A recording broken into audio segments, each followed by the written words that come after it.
sessão para a realização de um acordo. Dias antes do massacre que matou 50 palestinos numa mesquita, a repórter Leilani Neubart conversou com líderes radicais dos dois lados. Ouviu palavras duras que pareciam anunciar o banho de sangue da semana passada.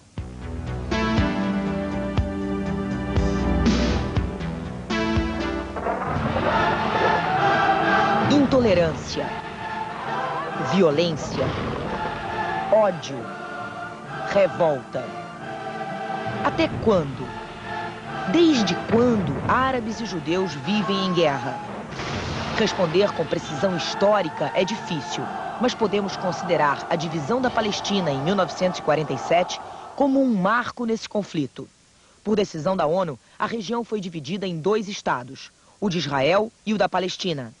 Facções extremistas dos dois lados e mais alguns países árabes não aceitaram essa divisão e no ano seguinte, uma guerra na região acabou aumentando a área de Israel. Pior para os palestinos, que começaram a perder a sua terra.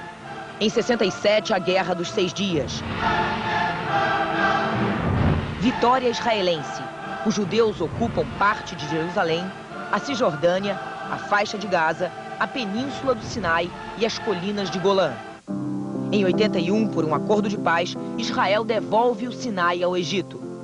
No ano passado, um encontro histórico entre o líder da OLP, Yasser Arafat, e o primeiro-ministro israelense, Yitzhak Rabin, nos Estados Unidos, abre uma nova perspectiva de paz.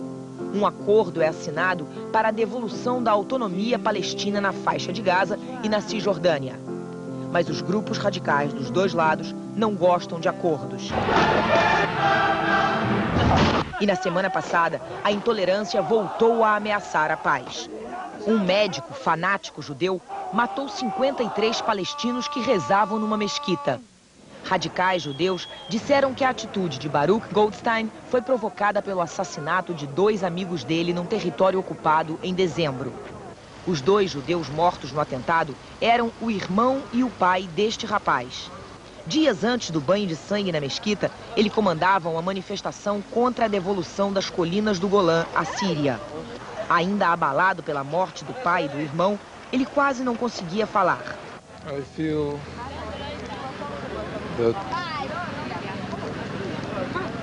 Armado como muitos jovens judeus, ele acha que a paz só virá com a retirada de todos os palestinos que vivem em Israel e propõe que o mundo encontre uma nova terra para o povo palestino.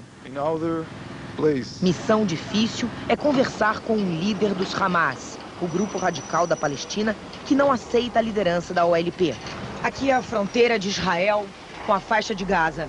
Daqui para frente nós não podemos seguir nesse carro, porque esse é um carro israelense. Então nós marcamos um encontro com um representante palestino e vamos trocar de carro para poder entrar no território árabe, na faixa de Gaza.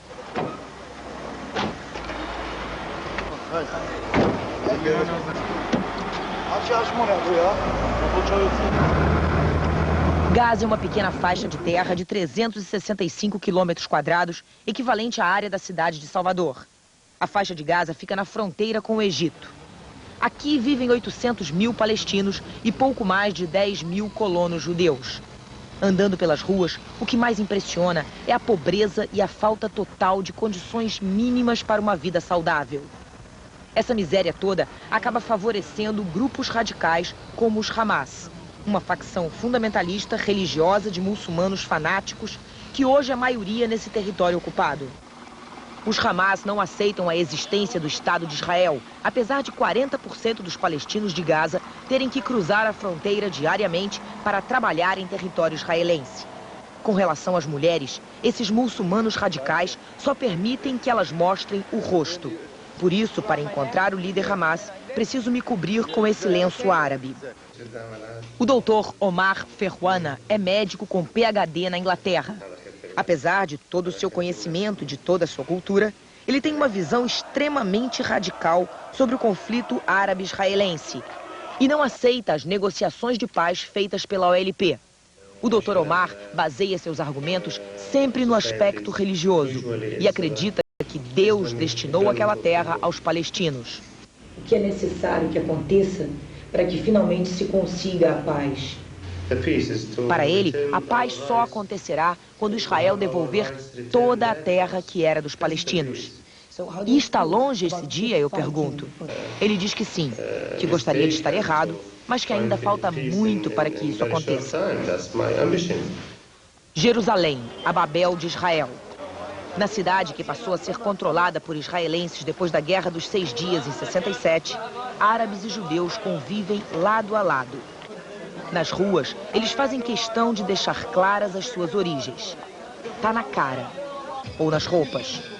Esta calma aparente pode acabar de um minuto para o outro.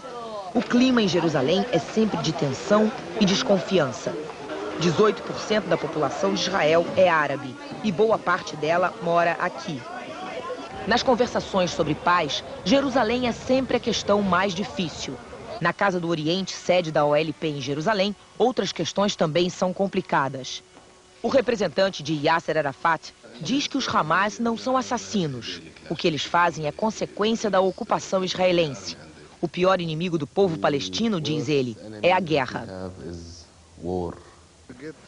Já para este homem, o inimigo mora ao lado. É o povo palestino. Baruch Marzek é um colono judeu que mora em Kiryat Arba, Hebron, território ocupado. As coincidências com o fanático Goldstein, que matou os árabes na mesquita semana passada, vão mais longe. Marzek também pertence à seita radical Karsh. Ele não acredita que os judeus possam viver em paz ao lado dos inimigos. Diz também que é preciso expulsar os palestinos de Israel. E quando pergunto se ele acredita que a paz virá algum dia, a resposta é clara. Ele diz que sim, mas me surpreende com a condição. You don't live with a snake. If you live with a snake, he'll bite you one day. And the only solution that there is to expel out the Arabs from Israel. Possível. É um oásis de paz numa região de conflitos, os territórios ocupados.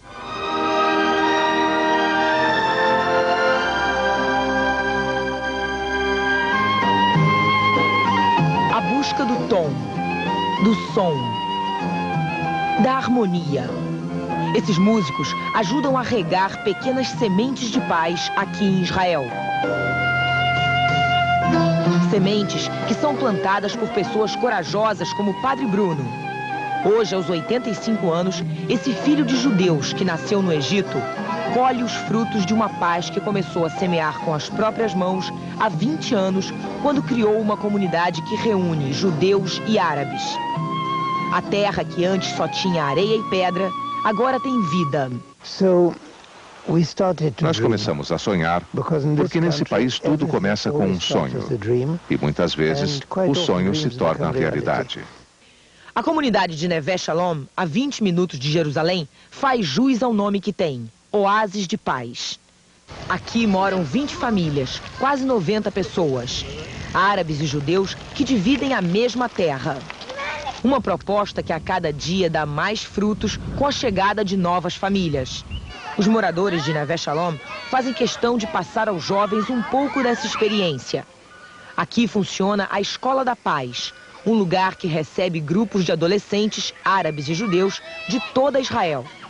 Durante alguns dias, eles são estimulados a se colocar na pele do outro. O diretor da Escola da Paz me explica que o ponto principal do conflito árabe-israelense é que um lado não sabe sobre o outro. Abdesalam Nahar vive nessa comunidade há 18 anos. Ele sabe que esta não é uma solução, mas um exemplo. O que acontece aqui pode acontecer em qualquer lugar. Durante muitos anos, o Padre Bruno pensou em construir uma igreja onde as pessoas das 3 religiões que vivem aqui em Neve Shalom pudessem rezar juntas. Até que ele descobriu que a única forma de cristãos, judeus e muçulmanos rezarem ao mesmo Deus juntas seria em silêncio. E então decidiu construir a Casa do Silêncio. Um templo simples onde todas as religiões são bem-vindas. Quem quiser falar com Deus só precisa de um pedaço de tapete ou almofada para sentar. Do lado de fora, Padre Bruno plantou árvores bíblicas como a figueira e a oliveira. Mas os frutos mais doces de Neve Shalom são esses. Crianças judias e árabes brincam e aprendem lado a lado na mesma sala de aula. É a única escola de Israel em que isso acontece. Aqui, tudo é ensinado nos dois idiomas, árabe e hebraico. Elas aprendem sobre os costumes e as tradições dos dois povos e mostram que se os adultos não separarem, criança é tudo igual. Quando brincam juntas assim, as crianças parecem ensinar aos adultos desse país que a paz não tem segredo, que existem várias saídas, mas é importante ter equilíbrio e disposição para enfrentar o caminho. Padre Bruno acredita nessas crianças. Elas vão crescer, vão votar e ser votadas. E sendo formadas através do diálogo, a gente espera que elas encontrem uma solução para Israel, em vez da solução vir de fora. Quantas notas são necessárias para compor a paz?